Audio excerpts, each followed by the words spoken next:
Љубителите на фотографијата има можност на еден постар начин да разгледаат околу 40 дела фотографии посветени на празникот Ѓурѓовден во населбата Средорек во Куманово. Фотографиите се правени од 1996 година. На оваа тема поразговаравме со самиот автор, меѓутоа и со представник на фотоклуб Козјак од Куманово, па да ги погледнеме во продолжение изјавите.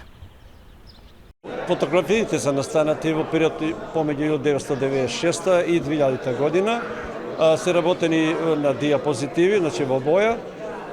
Инаку има повеќе од 40 фотографии на самиот верски празник Ѓурѓовден.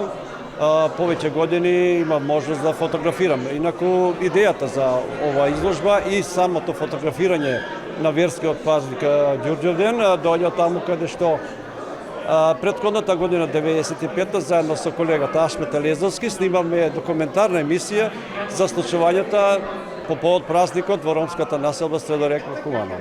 Ова е ретка прилика да може да се презентираат на диапозитиви, значи со проекција на платно. Изложбата е под покровителство на фотокиноклуб Козјак, инаку најстар фотоклуб во Македонија. Следната година ќе се сопада 45 години како се занимавам со фотографија. Сакам да направам една ретроспективна изложба на сите мои досегашни фотографии во овој период, каде што има фотографирано многу различни случувања во Куманово, во странство, рок концерти, политички настани и секако мојата арт фотографија.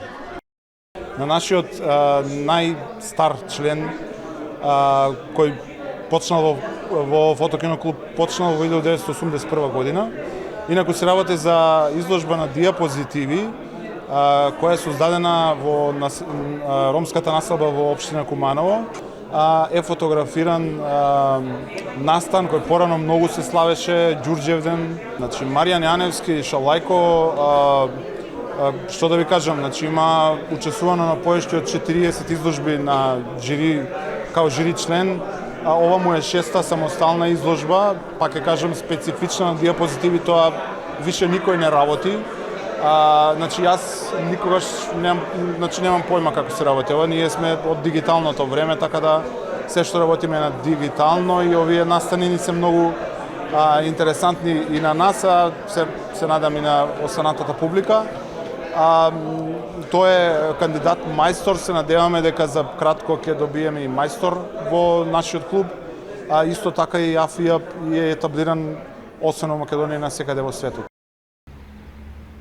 Да, имавме можност да ги слушнеме изјавите од изложбата на Маријан Јаневски. Ми останува само да најавам ново линковско вклучување за некаде околу половина час.